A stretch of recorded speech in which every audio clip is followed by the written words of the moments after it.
Timnas Indonesia resmi memanggil sebanyak 32 pemain yang akan mengikuti pemusatan latihan di Bali sebagai persiapan melakoni 2 laga krusial di lanjutan kualifikasi Piala Dunia 2026 zona Asia. Seperti yang kita ketahui bahwa skuad Merah Putih akan berhadapan dengan Timnas Cina dan Timnas Jepang di awal bulan Juni ini. Indonesia terlebih dahulu akan ditantang Timnas Cina di 5 Juni 2025 di Gelora Bung Karno, Senayan, Jakarta, menghadapi Timnas Cina yang saat ini berada di urutan paling bawah di tabel klasemen grup C, membuat Jaitses dan kawan-kawan harus ekstra waspada, mengingat Timnas Cina akan berupaya bangkit usai di 2 laga terakhirnya mereka menelan 2 kali kekalahan beruntun. Apalagi Timnas Cina mempunyai catatan baik ketika bertemu dengan skuad Garuda. Tercatat dari 5 pertemuan terakhir, skuad Timnas Cina mampu memenangkan pertandingan sebanyak 4 kali dan hanya sekali meraih hasil imbang. Tentu hal ini akan menjadi tantangan tersendiri bagi pelatih Timnas Indonesia, yaitu Patrick Kluivert. Selain memiliki misi balas dendam atas kekalahan di pertemuan pertama lalu di China, Timnas Indonesia juga dituntut dapat meraih kemenangan penuh agar bisa melaju mulus setidaknya ke ronde keempat. Maka dari itu, Patrick Kluivert dan asistennya Alex Pastor harus benar-benar jeli di dalam memilih pemain.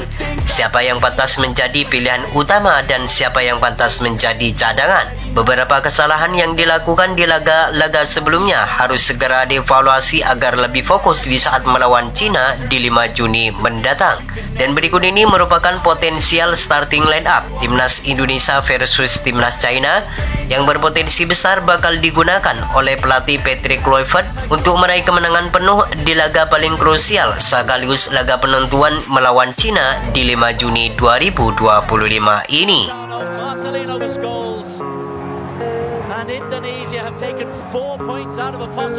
Melawan Timnas Cina ini, kiper andalan Timnas Indonesia yakni Martin Paes sudah dipastikan absen karena akumulasi kartu kuning saat melawan Bahrain. Ini akan menjadi kesempatan bagi Emil Audero untuk membuktikan kemampuannya di laga debutnya bersama skuad Merah Putih. Soal kualitas, pengalaman, serta ketenangan dalam mengantisipasi bola, Emil Audero juga tidak kalah mentereng dari Martin Paes. Berbagai klub raksasa seperti Juventus, Inter Milan, serta Como 1907 pernah dilabuhi oleh pemain keturunan Mataram ini. Selain mempunyai refleks yang sangat baik, Emil Audero juga mempunyai keberanian di dalam mengantisipasi berbagai tendangan keras dari lawan. Selain itu, ia juga mempunyai tubuh yang tinggi yakni 192 cm yang akan menguntungkan bagi Timnas Indonesia jika dihadapkan dengan duel-duel udara yang kemungkinan besar akan diterapkan oleh para pemain Cina. Melawan Timnas Cina nanti, Emil Audero diharapkan mampu memberikan kontribusi yang maksimal bagi skuad Merah Putih untuk meraih kemenangan penuh di laga debutnya bersama skuad Garuda. Kemudian di sektor lini pertahanan, trio bek tangguh akan mengawal Emil Audero dari gempuran para pemain Cina, yakni Miss Hilger, Jaitses, serta Rizky Ridho. Miss Hilger akan melakoni laga debut pertamanya di Gelora Bung Karno saat melawan Cina. Tentu hal ini akan menjadi momen yang spesial bagi pemain asal FC20 ini, mengingat ia sejak dinaturalisasi belum pernah merasakan atmosfer gila di GBK. Di laga ini, Miss Hilger akan berperan sebagai defender penghancur serangan Cina dari sisi kiri. Ia juga akan ditugaskan untuk meladeni duel-duel udara yang kemungkinan besar bakal diterapkan oleh para pemain Timnas Cina. Sedangkan Rizky Ridho, tentu kita sudah mengetahui kemampuan pemain asal Persija ini. Meski hanya bermain di Liga 1, namun kemampuannya tidak kalah jauh dari pemain yang berkarir di benua Eropa. Ketenangan serta kedisiplinan dalam menjaga pertahanan kerap kali diperlihatkan oleh pemain berusia 23 tahun ini, tanpa mengesampingkan kualitas Justin Hubner yang juga bermain baik dengan skuad Garuda. Namun Rizky Ridho dinilai lebih tenang dan lebih dewasa di dalam mengambil keputusan. Sedangkan Jaitses akan menjadi benteng terakhir di area pertahanan Garuda. Ia akan mengontrol permainan dari belakang. Selain ditugaskan sebagai kapten tim, Jaitses juga akan ditugaskan untuk meladeni duel-duel udara yang kemungkinan besar bakal diterapkan oleh para pemain Timnas China. Dengan memasang trio Miss Hilger, Jaitses serta Rizky Ridho, Pertahanan Garuda diharapkan semakin kokoh untuk membendung para penyerang Cina yang dikenal mempunyai permainan yang cepat serta mempunyai fisik yang sangat kuat. Sedangkan untuk wingback kanan dan wingback kiri akan menjadi Malik Cavendish dan Calvin Verdong. Calvin Verdong merupakan pemain yang selalu konsisten dalam penampilannya bersama skuad Garuda. Sejak debut dengan timnas Indonesia, pemain asal NEC Nijmegen ini belum pernah tergantikan di setiap pertandingan timnas Indonesia. Ketenangan serta keberanian dalam melakukan duel dengan para pemain lawan, maka tak heran jika Calvin Verdong selalu menjadi pilihan utama di skuad Merah Putih. Sedangkan untuk Cavendish tentu kita sudah mengetahui kemampuan pemain yang satu ini. Kekuatan fisik serta kecepatan yang selalu menjadi andalannya akan menjadi nilai tambahan bagi timnas Garuda. Selain itu, Cavendish juga mempunyai kualitas umpan yang akurat yang akan memanjakan para penyerang Garuda yang berada di pertahanan lawan.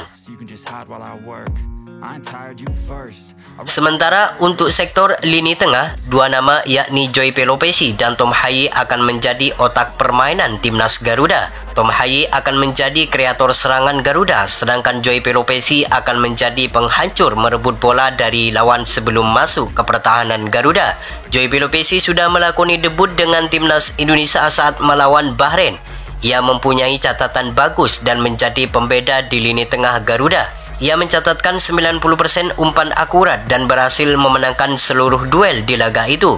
Gak cuma itu saja, dengan hadirnya Joy Pelopesi, Tom Haye seakan bermain lebih leluasa dalam berkreasi untuk memberikan umpan manis kepada pemain Garuda.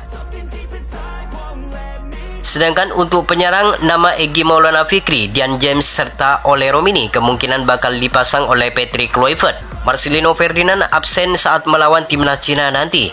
Nama Egy Maulana Fikri menjadi kandidat kuat untuk mengisi posisi ini. Egy Maulana Fikri menjadi pemain lokal yang sangat subur bersama klubnya Dewa United saat ini.